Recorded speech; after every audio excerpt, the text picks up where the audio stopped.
Hello friends, स्वागत है आपका मेरे इस यूट्यूब चैनल पे। तो आज हम करने वाले हैं हमारे क्लास 10th का चैप्टर नंबर 10 जो कि है human I and the colourful world. ठीक है, ये सिर्फ चैप्टर जो है ना, ये सिर्फ 2-3 मार्क्स का ही आता है। सो इसीलिए हम इसको थोड़ा स्मार्ट ट्रिक से ही समझेंगे कि मतलब अब हमें ये तो नहीं पता कि 2-3 मार्क्स में से कोई भी टॉपिक उठ के आ सकता है ना, तो हमें ये तो नहीं पता कि यही वाला टॉपिक आएगा एग्जैक्टली। तो इसीलिए हम इम्पॉर्टेंट टॉपिक्स को ही पढ़ेंगे और अपने स्मार्ट ट्रिक से ही सभी चैप्टर्स को कंप्लीट करेंगे। आप जिस वीडियो को मतलब जिस चैप्टर के बारे में बोलोगी वीडियो बनाने को, मैं उसके ऊपर बना दूंगी। ठीक है, सब मेरे को कमेंट सेक्शन में बोल सकते हो। तो सबसे पहला और इम्पोर्टेंट टॉपिक जो है वो है अकोमोडेशन ऑफ आई। तो पढ़ते हैं। ठीक है, तो जब मतलब हमारी इमेज फॉर्मेशन यानी कि हमारी क्या इमेज बनती है हमारी आई पे जब हम दूर ऑब्जेक्ट को देखते हैं, और क्या ऑब्जेक्ट मतलब क्या हमारी इमेज फॉर्मेशन होती है जब हम पास के ऑब्जेक्ट्स को देखते हैं। तो ये सब हमारा इसमें लिखा हुआ। तो एकोमोडेशन ऑफ आई जो है ये टॉपिक जो है इम्पॉर्टेंट है। ठीक है, इसमें सबसे पहली बात ये भी है कि बच्चों आपका जो मतलब वो है ना, आप दूर का और पास का कितना देख सकते हो वो भी इम्पोर्टेंट है इसमें। पास में सिर्फ आप 25 सेंटीमीटर्स नियर ही देख सकते हो। ठीक है, और दूर का तो आप इन्फिनिटी देख सकते हो। ठीक है, सॉरी मैंने गलत लिख दी, इन्फिनिटी ही देख सकते हो। ठीक है, इन्फिनिटी देख सकते हो आप दूर का। ठीक है, लेकिन पास का सिर्फ 25 सेंटीमीटर्स तक ही हम देख सकते हैं। अगर हम उससे आगे ऑब्जेक्ट लेके आएंगे तो हमारी क्या होगी, धुंधली हो जाएगी, ब्लरी हो जाएगी हमारी जो इमेज फॉर्मेशन होगी उस ऑब्जेक्ट की। ठीक है, तो पढ़ते हैं इमेज फॉर्मेशन जब हम फार ऑब्जेक्ट्स को देखते हैं यानी कि दूर के ऑब्जेक्ट्स को देखते हैं। तो सिलेरी मसल्स जो होती है ना, सिलेरी मसल मैं आपको दिखाती हूँ कहाँ पे होती है। ये दिख रही है आपको सिलेरी मसल, ये देखो, ये जो है और ये जो है, ये हमारी सिलेरी मसल होती है। ठीक है, जब ये हम दूर के ऑब्जेक्ट्स को देखते हैं तो क्या होता है, जब हम दूर के ऑब्जेक्ट्स को देखते हैं तो जो सिलेरी मसल हो जाती है वो रिलैक्स हो जाती है, यानी कि जो दो साइड्स पे थी ना, यहाँ पे आपकी आई है। ठीक है, तो यहाँ पे ऐसे सिलेरी मसल जो होती है वो एकदम रिलैक्स हो जाती है। ठीक है, लेकिन जब हम नियर के ऑब्जेक्ट्स को देखते हैं तो क्या हो जाती है, ciliary muscle sorry sorry sorry sorry, एक second, it's my bad, sorry. देखो, सिलेरी मसल्स जो होती है ना वो रिलैक्स हो जाती है जब हमारा फार ऑब्जेक्ट्स को देखना होता है। ठीक है, और नियर ऑब्जेक्ट्स को जब देखना होता है हमें, मतलब रिलैक्स का मतलब ये है कि जिस फॉर्म में जैसे वो ऐसे कर्व थोड़ी टाइप बनी हुई थी ना, तो ऐसे ही रहती हैं, वो रिलैक्स ही रहती है जब हम दूर के ऑब्जेक्ट्स को देखते हैं। ठीक है, जब हम पास के ऑब्जेक्ट्स को देखते हैं तो वो कॉन्ट्रैक्ट हो जाती है, यानी कि इस तरीके से हो जाती है। ठीक है, जैसे अब आपकी ये आई लेंस है तो यहाँ पे ऐसे ऐसे हो जाती है कॉन्ट्रैक्ट, यानी कि जैसे अब आप खुद ही देख लो, जब आप धागे में सुई फंसाते हो कभी भी, है ना, तो धागे मतलब सुई में धागा फंसाते हो, सॉरी। तो उसके अंदर क्या होता है, आप जब आप किसी ऑब्जेक्ट को देख रहे होते नियर बाय, ठीक है, तो उसके अंदर आपको आंखें थोड़ी, आपकी वो आंखें जो होती है वो थोड़ी, उसका साइज़ बड़ा होने लग जाता है ना, आई बॉल का साइज़ थोड़ा बड़ा होने लग जाता है, आपने खुद ही नोटिस करा होगा। ठीक है, तो वो चीज़। देन दूसरी चीज़ यहाँ पे क्या चेंज आता है, आई लेंस बिकम थिन, और आई लेंस जो होती है ना वो थिन हो जाती है जब हम फार ऑब्जेक्ट्स को देखते हैं। जब हम नियर ऑब्जेक्ट्स को देखते हैं तो वो क्या हो जाती है, थिक हो जाती है, मोटी हो जाती है। ठीक है, देन उसके बाद फार ऑब्जेक्ट्स को देखते हैं तो इमेज फॉर्मेशन में क्या फ़र्क होता है, तो फोकल लेंथ जो है वो इंक्रीज हो जाती है और इसमें डिक्रीज हो जाती है। ठीक है, this allow us to far objects clearly.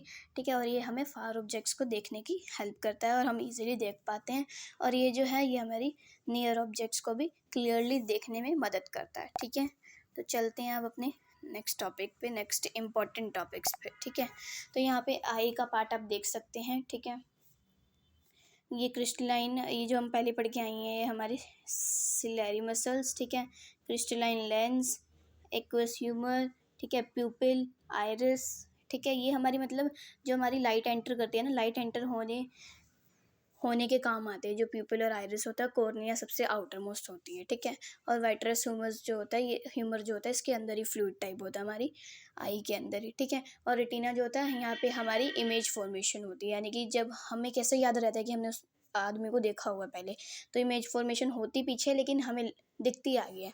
अगर आपने किसी आंखों में देखी होगी कि आपकी इमेज जो है, आपकी पूरी शक्ल जो है आंखों में सामने बनती है। ठीक है, तो ऐसा होता है कि हमें दिखती सामने लेकिन बनती पीछे है। ठीक है, और यहाँ से जितनी भी हमारी आईज से, जैसे हमने किसी को देखा है तो हमें अगर हम उसको काफ़ी समय बाद भी देखेंगे तो हमें याद रहेगा कि हाँ हमने उसको पहले भी देखा था। तो ये जो इन्फॉर्मेशन होती है ना, ये ब्रेन तक जो लेके जाता है वो होते हैं ऑप्टिक नर्व्स। ठीक है, यहाँ पे आपको दिख रहा होगा कि ये आई के साथ ही ब्रेन जो है वो कनेक्ट होता है। ठीक है, अब हमने आई के पार्ट्स को भी पढ़ लिया है जितना इम्पोर्टेंट था, ठीक है। और मायोपिया, अब ये कुछ आइज़ के बारे में पढ़ेंगे कि क्या डिफेक्ट्स आते हैं और किस कारण होते हैं और किस तरीके से ठीक हो सकते हैं। तो सबसे पहले आता है मायोपिया, ठीक है। इसकी डेफिनेशन क्या है? Can see near by object clearly, distant objects are blurry, यानी कि हम नियरली देख सकते हैं अच्छे तरीके से, लेकिन दूर का हमें थोड़ा ब्लरी दिखता है, ठीक है। देन इसका कोज क्या होता है, कैसे होता है ये? जब आई बॉल का साइज़ जो होता है वो लॉन्ग हो जाता है, ठीक है, लॉन्ग हो जाता है, और आई लेंस जो है वो कर्व्ड हो जाती है। आई लेंस क्या है हमारी? ये हमारी कर्व हो जाती हैं, ठीक है, और हमारी जो आई बॉल होती है वो लॉन्ग हो जाती है, जिस वजह से हमें मायोपिया की दिक्कत होती है। इमेज फॉर्मेशन जो होती है फ्रंट पे बनने लग जाती है, ठीक है। और करेक्शन क्या होता है, इसमें हम कनकेव लेंस यूज़ कर सकते हैं इस प्रॉब्लम को दूर हटाने के लिए। आपने देखा ही होगा, जिस बंदे को दूर का नहीं दिखता उसको उसको दूर का चश्मा लगता है ना, तो दूर का चश्मा कनकेव लेंस ही होता है, मतलब उस चश्मे के अंदर जो वो होता है ना, लेंस होता है, ऐसे चश्मा होता है, सॉरी, ठीक है। तो उसके अंदर जो लेंस जो होता है ना, वो हमारे कनकेव लेंस ही होते हैं, ठीक है। आगे बढ़ें। आगे अब हमारा हाइपरमेट्रोपिया, ठीक है। तो हाइपरमेट्रोपिया कैसे होता है, यानी कि फार साइटेडनेस, यानी कि उनको दूर का दिखता है, दूर का वो देख पाते हैं इजीली, लेकिन नियर बाय ऑब्जेक्ट्स उनको ब्लरी दिखती हैं। अब उसका कॉज क्या है? इसके अंदर उसके अंदर आई बॉल बड़ी हो जाती थी, इसके अंदर आई बॉल छोटी हो जाती है। उसमें आई लेंस जो थी वो क्या हो जाती है, कर्व हो जाती थी, और यहाँ पे फ्लैट हो जाती है, ऐसे हो जाती है, ठीक है। क्लियर हो गया, ठीक है। और रेटिना के बिहाइंड बनती है इमेज यहाँ पे। और करेक्शन क्या होती है इसकी, कि हम इसके अंदर कन्वेक्स लेंस यूज़ कर सके, ठीक है। और अब पढ़ेंगे प्रेस बायोपिया। अब पढ़ेंगे प्रेस बायोपिया। ये जो होता है ना, ज़्यादातर ना बूढ़े लोगों को होता है, जो ओल्ड एज होते हैं ना, उनको होता है ये, ठीक है, ये प्रॉब्लम, प्रेस बायोपिया, जिनको कि दूर का और नज़दीक का दोनों ही क्लियरली नहीं दिखता, ठीक है। और वीकनिंग ऑफ सिलेरी मसल, जिससे कि मतलब सिलेरी मसल की, जो सिलेरी मसल हमने पीछे देख के आए हैं ना, एक सेकंड मैं दिखा देती हूँ आपको बार बार। देखो, ये जो सिलेरी मसल हम देख के आए हैं ना, अरे यार, ये सिलेरी मसल, ये जो होती है ना, ये काम अच्छी तरह कर नहीं पाती जब बंदा वो हो जाता है, एज्ड हो जाता है थोड़ा सा, ठीक है। तो इसीलिए यहाँ पे लिखा हुआ है, ये वीक हो जाते हैं, मतलब इनकी फ्लेक्सिबिलिटी जो है वो वीक हो जाती है, ठीक है। सिलेरी मसल्स की करेक्शन क्या है, बायफोकल लेंस ले सकते हैं। आपने ऐसा देखा होगा, मैं यहाँ पे सॉरी पिक्चर डालना भूल गई, बट मैं आपको ऐसे समझा देती हूँ। जैसे मान लो ये गोगल्स हैं, ठीक है, मतलब वो वाले नहीं जो फैशनेबल होते हैं, वो वाले जो नज़र के होते हैं।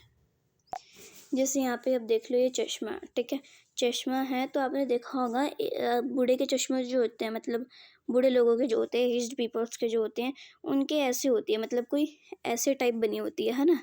जैसे अब ये मान लो, ये चश्मा तो है, लेकिन उसके नीचे इस तरीके से कुछ बना होता है ना, अलग ही लेयर आ रही होती है। तो वो क्या होता है बच्चों, ऊपर जो होता है ना, वो उनका कनकेव लेंस होता है, यहाँ पे लिखा हुआ कनकेव एट द टॉप, और कन्वेक्स जो होती है वो बॉटम पे होती है। यानी कि जो आपने ये वाली देखी है ना शेप, देख लेना, सर्च करके देख लेना, ठीक है। उसके अंदर जो इस तरीके की जो शेप बनी होती है ना, वो होती है कन्वेक्स लेंस। उसके अंदर कन्वेक्स लेंस होता है, जो कि हमें हेल्प करता है नज़दीक का देखने में, ठीक है। और ऊपर जो होती है, मतलब जैसे मान लो ये पूरा आपको चश्मा है और इस शेप से बनी होती है, ये आपकी होती है कन्वेक्स लेंस, जो कि हमें नज़दीक का देखने में हेल्प करती है, ठीक है। और ये होती है कनकेव लेंस, जो कि हमें दूर का देखने में हेल्प करती है, ठीक है। ये उनको इसलिए देना पड़ता है, मतलब बायफोकल लेंस उनको इसलिए लगता है क्योंकि उनको दूर और पास का नहीं दिखता है, इसीलिए। जब आपने देखा ही होगा, अगर आपके दादू या दादी कोई भी न्यूज़पेपर्स पढ़ते हैं, तो आपने देखा होगा जब उनको नज़दीक का देखना होता है तो वो अपने थोड़ा सा चश्मा ऊपर उठाते हैं, है ना, थोड़ा सा चश्मा के ऊपर उठाते हैं, क्योंकि नीचे होता है हमारा कन्वेक्स लेंस, ठीक है। यहाँ पे लिखा हुआ है कन्वेक्स लेंस होता है, जिस वजह से उन्हें नज़दीक का अच्छी तरह दिख जाता है, ठीक है। चलिए नेक्स्ट पेज पे।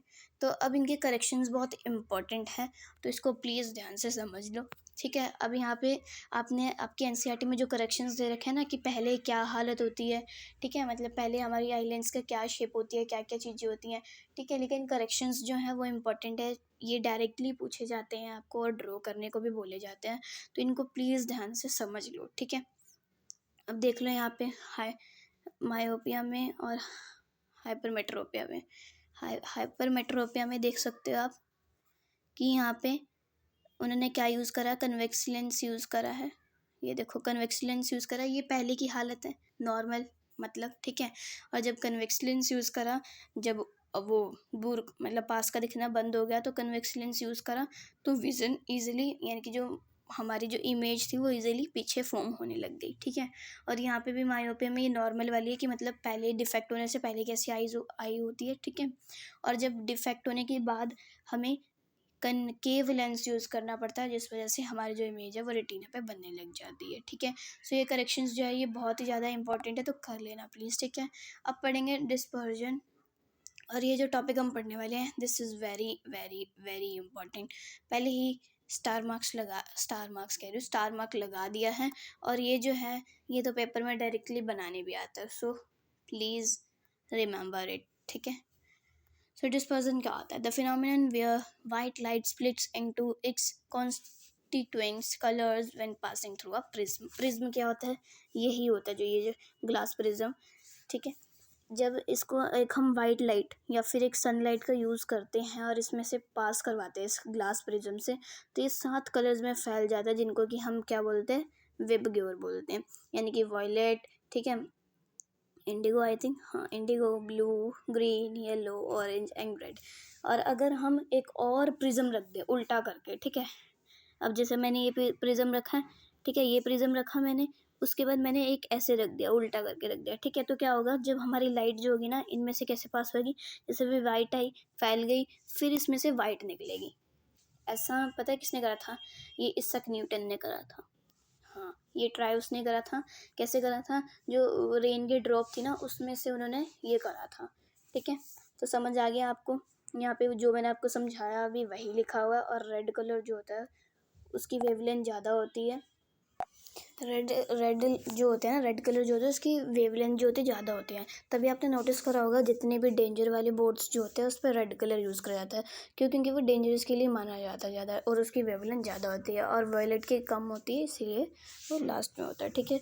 तो अब नेक्स्ट टॉपिक पे चलते हैं। अब लास्ट ही हमारा ये इम्पोर्टेंट टॉपिक है, उसके बाद बच्चों जो हमारा वैसे भी जो भी मैंने आपको समझा चुकी हूँ वैसे भी आगे कि जब हम एक ग्लास प्रिज्म लेते हैं उसके बाद एक और लेते हैं। अब हमारी ये वाइट लाइट आई, ठीक है, ये इसमें से तो 7 कलर में फैल गई, और यहाँ से वापस से फिर ये वाइट लाइट आ जाती है वापस, ठीक है। तो वो चीज़ यहाँ पे मैं समझाना चाह रही थी, और यहाँ पे भी वही लिखी हुई है, लेकिन एक बार रीड आउट करके बता देती हूँ, ठीक है। ये कॉम्बिनेशन ऑफ वाइट लाइट यानी कि to prove that the prism itself does not create the colors, Newton placed an inverted prism behind the first one, ठीक है। वही चीज़ की एक जो प्रिज्म है उसके उल्टे एक और उल्टा उसके सामने प्रिज्म रखा, ठीक है, जिससे क्या हुआ? The first prism split the white light into VIBGYOR, ठीक है। पहले प्रिज्म ने तो वही करा जो वो करता है कि वाइट लाइट से उसने क्या करा? इसको 7 कलर्स में डिवाइड कर दिया, और सेकंड वाले ने क्या करा? रिकम्बाइन करके उन कलर्स को रिकम्बाइन करके वाइट कलर में इमर्ज कर दिया, यानी कि वाइट कलर में इकट्ठा कर दिया। और सनलाइट कंसिस्ट ऑफ 7 कलर, जिससे हमें पता चलता है कि सनलाइट जो है वो 7 कलर से कंसिस्ट करती है। तो यही थे कुछ इंपॉर्टेंट टॉपिक्स जिनको कि हमने समझ लिया है। तो कैसी लगी आपको आज की वीडियो बताना मुझे कमेंट सेक्शन में, और आपको अगले कौन से चैप्टर की वीडियो चाहिए ये भी मुझे कमेंट सेक्शन में बता देना। मिलते हैं अपनी नेक्स्ट वीडियो के साथ, जब तक के लिए बाय बाय।